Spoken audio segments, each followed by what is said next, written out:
The hospital room was sterile, the scent of antiseptic lingering in the air. Vine lay on the bed, her fingers gripping the thin blanket covering her legs. The past few days had been a blur of tests, doctor consultations, and endless discussion about risk and recovery.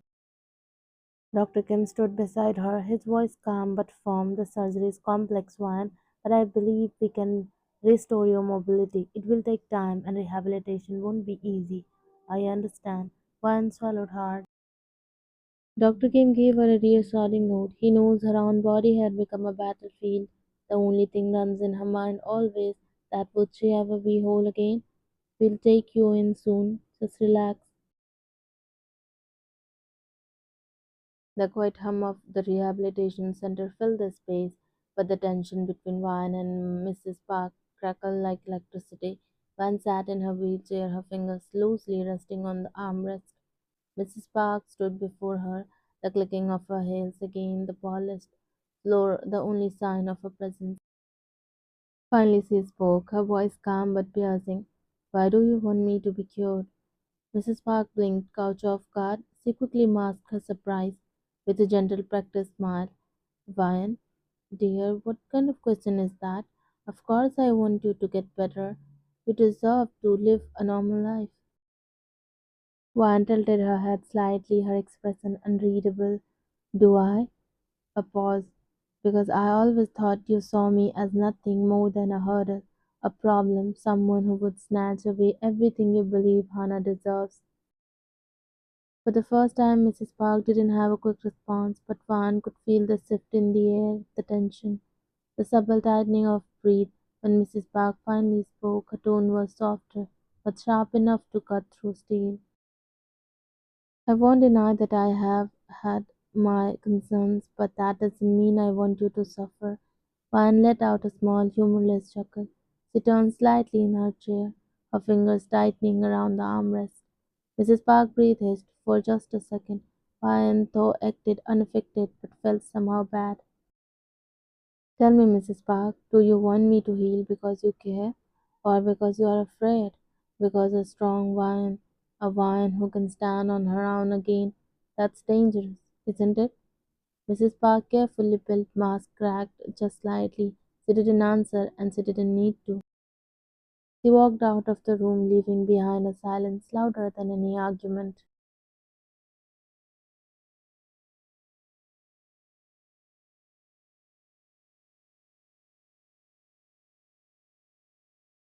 The chipper-birds outside the hospital window couldn't mask the dead tightening in Barnes' chest.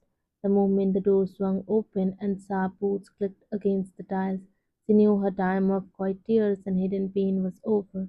Dr. Namjoon had arrived, tall, dressed, hair tied back, clipboard in hand, and no trait of mercy in his tone. Good morning, Miss Van. I hope you are ready. Teddy, can't we start later? Van barely had time to respond before he cuts her off. Stand up. I can't. I will fall. Then fall and get up. That's the rule.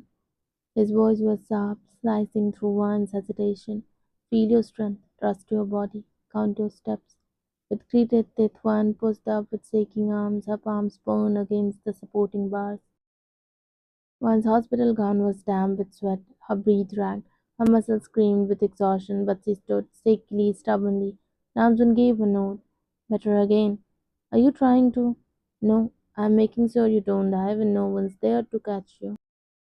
By the second hour, the balls echoed with the soft hum of machines and the sound of determination.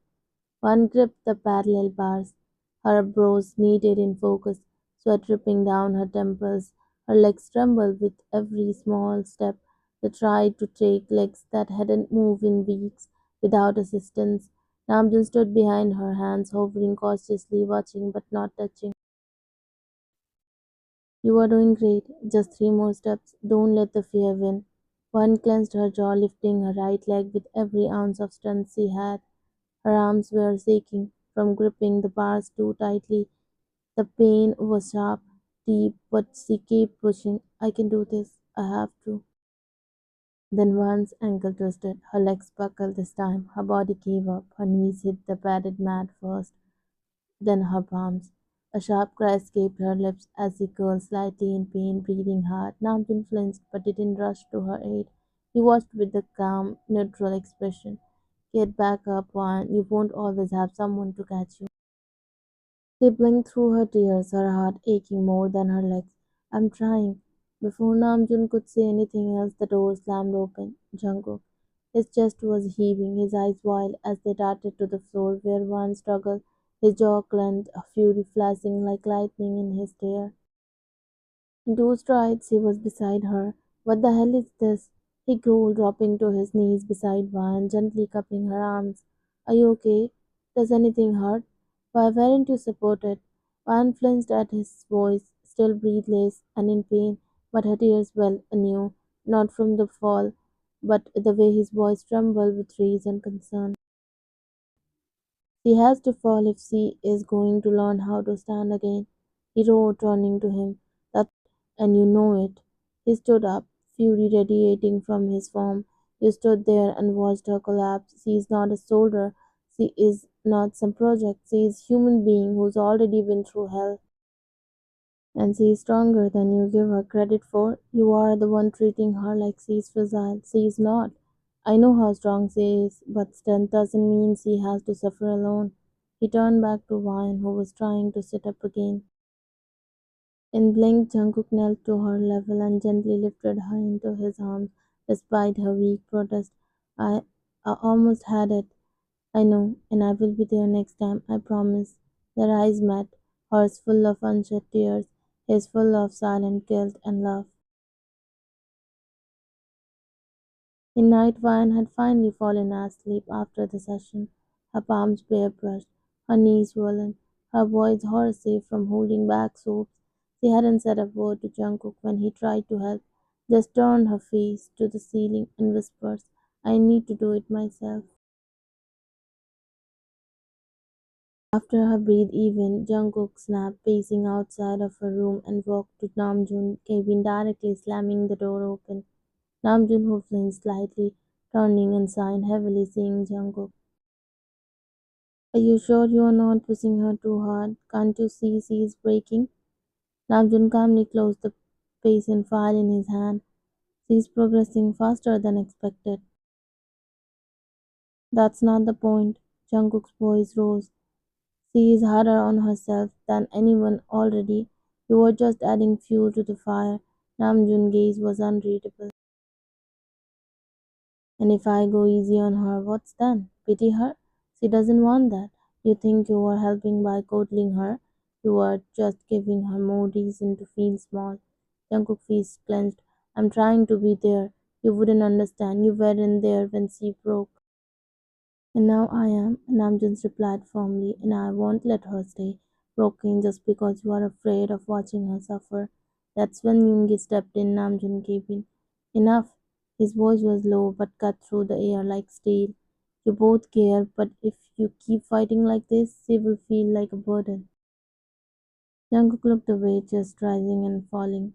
With each breath, anger still simmering in his eyes, Namjoon stood still, firm like a wall, and Yoongi's presence only made the air feel heavier. And you, he looked at Jungkook. She is not your battlefield. Stop using her pain to prove who is right. I left her once. I'm not doing it again. Then don't make it about you. That hit Jungkook hard. His jaw tightened, the words echoing louder than intended. Guilt flickered in his eyes, and he looked away. Namjoon's method may seem cruel, but he knows where to draw the line. You are scared she will hate you again, and so you are trying to make up for the past instead of helping her face the present. Jungkook swallowed thickly, silent. She is not weak, Jungkook. She never was. Let her rise without being afraid of falling. Stand beside her, not in front of her. Namjoon's voice was soft this time. Jungkook lowered his head for a moment, then exhaled a long breath. I hate seeing her like this. I would trade places in a heartbeat. But you can't. What you can do is make sure she doesn't feel like a failure when she's trying to fight her way back. The room went quiet. Only the faint hum of air conditioner and muffled sounds from the outside hallway filled the space. Okay, I will stay, but I won't stop fighting for her even if it's mean fighting myself. Then start by believing in her, not breaking down when she does. Jungi gave a small nod and glanced down at the file, taking it from Namjoon before walking past Jungkook with a small pat on his shoulder. Namjoon was also about to turn and walk down the hallway when Jungkook's voice, low but tense, stopped him mid-step. Do you and Ryan love each other? Namjoon froze a second past, then two. He slowly turned around, his expression unreadable at first, until the corner of his mouth tucked into a faint ironic smile. I am, with a quiet scoff. I am married, Jungkook. Jungkook blinked caught off guard. Have been for 5 years, and I have got a 1-year-old baby girl who won't sleep unless one hums to her over the phone. He stepped closer, eyes calm but honest. All thanks to Ryan. She convinced me not to run when I found out I was going to be a dad. She reminded me what it means to stay, something you might want to learn before throwing accusation like that. Jungkook looked down, jaw tensed. Namjoon spoke, voice more gentle now. I don't love her, Jungkook, not the way you do, but I owe her more than I can repay. She's family, and right now she needs people who won't break again when she does. Namjoon's word hung in the air, heavy, true. Jungkook stood in the hallway, his voice quieter this time, almost hesitant. How do you know so much about her? Namjoon paused for a second, then let out a short, humorless cough. Why don't you ask your best friend Taehyung that? He glanced back over his shoulder. Better yet, sit, let's talk over coffee. The sterile scent of hospital meals and distant murmurs filled the space. Jungkook sat across from Namjoon at a small table, coffee in hand but untouched. Namjoon stirred his drink slowly before speaking. We met in Russia. She wasn't supposed to be there. A patient came in, injured, a girl, and Van saved her. No hesitation, sat through the night beside her. Jungkook blinked. That girl was my girlfriend, pregnant 3 months. We didn't even know if the baby would make it. But Ryan, Namjoon let out a slow breath, the memory clearly vivid. She argued for the last try with experienced doctors when they wanted to give up.